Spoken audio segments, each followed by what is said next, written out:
Tako se je s povorko in prekmurskim pozvačinom zaključil jubilejni 50. folklorni festival, ki je tudi tokrat postregel s pestro glasbo, plesom, domačnostjo ter številnimi novostmi. Tako kot bi rekel vseh 50 let, vrhunsko, izredno, moram res pohvaliti najprej seveda organizatorje, kulturno-umetniško društvo in vse člane, ki so pripomogli k tej zgodbi, tudi seveda vse ostale, ki so kakorkoli dali svoj kamenček v ta mozaik in res še posebej danes, ko gledamo zdaj te 3 dni, lahko povemo, da je ta 50. doprinesel seveda tudi k temu, da lahko z veseljem in pa pričakovanjem, nekimi pozitivnimi nekako feedbacki govorimo o tem, da se veselimo naslednjih 50.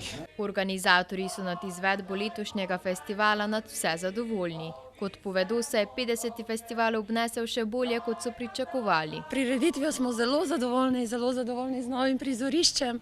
Pred nami je še finalno, zaključno dejanje, ko se predstavijo poleg domače folklorne skupine še 7 drugih iz Slovenije.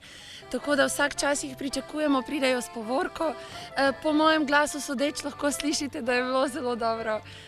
Tako za nami so uspešni 3 dnevi. Zelo smo zadovoljni. Zgodila sta se 2 prekrasna oziroma 3 prekrasni večerji z otvoritvijo razstave Janeza Eržena, ki je res zelo zanimiva. Saj je mojster, bom rekla, trenutkov in je skozi 25 let spremljal naše festivale in si lahko to razstavo še vedno vsi naši obiskovalci ogledajo.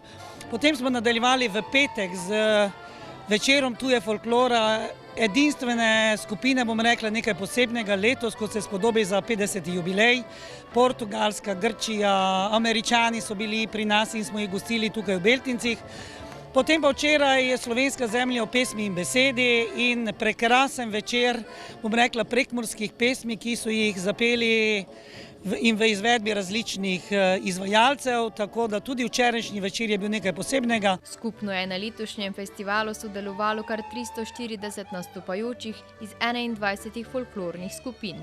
Ker gre za mednarodni festival, pa so se v Beltincih poleg slovenskih folklornih skupin predstavile tudi tuje. Vse skupaj z današnjimi nastopajočimi je sodelovalo 340 nastopajočih iz 21 skupin.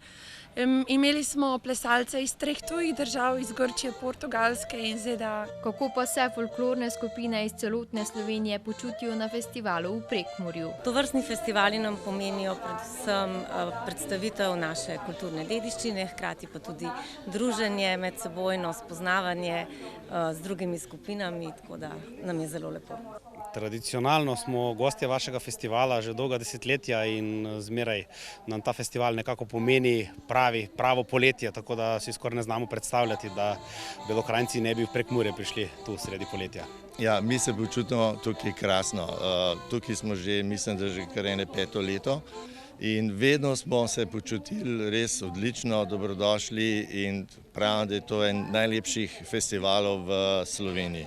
Jubilejni 50. folklorni festival bi sicer moral biti izveden že v lanskem letu, a so ga bili primorani takrat zaradi epidemije prestaviti. Kot pove beltinski župan, pa je to zgolj doprineslo k večji obiskanosti ter novostim, ki so jih v tem času lahko pripravili. Glede na to, da 2 leti ni bilo možno izvesti tega jubilejnega 50. in smo ljudje bili seveda v velikem pričakovanju, da danes ali pa letos končno lahko to izvedemo, tako da pričakovanja so bila izpolnjena, bilo je po mojem čez 5000 ljudi, če pogledamo vse dneve skupaj. In to je tisto, kar na koncu potem tudi vsem tistim, ki se trudimo ali trudijo, da je zgodba o uspehu tukaj, potem še tudi to da dodano neko vrednost ali pa zadovoljstvo predvsem. Med drugim je bilo letos tudi drugačno prizorišče festivala, ki se je, kot opažajo organizatorji, odlično obneslo. Nekoliko smo povečali prizorišče, poglobili malo globlje v park.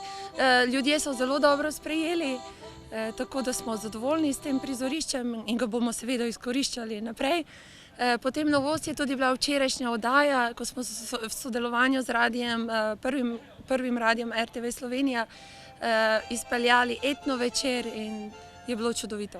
s tem prizoriščem oziroma odrom smo želeli nekako se zahvaliti po eni strani za nazaj, po drugi strani pa seveda dati dodano vrednost za naslednja leta in po drugi strani smo pa seveda želeli tudi dati prepoznavnost temu res našemu lepemu parku, da ga ljudje s tem, ko se pomikajo po njem v globino, dobijo torej občutek lepote in mislim, da smo uspeli, kajti to, kar dobivamo sedaj povratne informacije od udeležencev, so zelo zadovoljni, tudi domačini so zadovoljni s to zgodbo in to je tisto, kar te potem najbolj veseli, ko tudi domači ljudje prijejo pa povejo, da smo vsi upali nekaj novega narediti in da je to res tudi doprineslo k še bogatejšemu programu oziroma izgledu celotnega festivala. Mednarodni folklorni festival pripravljajo sicer v Beltincih že vse od leta 1969. Bil je eden prvih na tleh današnje Slovenije, deloval pa je tudi na območju takratne Jugoslavije. Kaj pa se je v vseh teh letih festivala spremenilo? Jaz bom rekla, da je najbolj pomembno to, da mi sledimo tradiciji. In prav zaradi te tradicije smo ohranili tudi eno dušo, festivalsko prijaznost. Naši gosti niso samo obiskovalci, ampak tudi vsaka nastopajoča skupina in radi se vračajo. Tako da bom rekla, da se ni dosti spremenilo in prav to je naša prednost in veliko bogatstvo. Kot vsako leto je tudi letos festival postregel predvsem s prvobitnostjo. Z muziko, ki jo ljudskosti ne gre oporekati, s plesom, ki še sloni na izročilo, ter s ponudbo domačnosti, zaradi katere se obiskovalci radi vračajo v zavetje mogočnih hrastov k Beltinskemu gradu.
Dogodek kot takšen je Beltinčanom v velik ponos in srčno upajo, da ga bodo lahko pripravljali še naslednjih 50 let. Nekako bi lahko povedali, da je folklorni festival tisti dogodek ali pa eden izmed tistih glavnih dogodkov, ki dela Beltinčare, res Beltinčare in na katerega smo ponosni in nas daje tudi nekako na zemljevid ne samo Slovenije, Evrope, celo sveta in s tem smo res nekako postali še bolj prepoznavni. Mi pa radi vedno povemo, da če je kultura doma, je seveda v občini Beltinci oziroma Beltincih doma. Tukaj je zibelka kulture, kot tudi seveda zibelka rojstva Prekmurja kot dela Slovenije.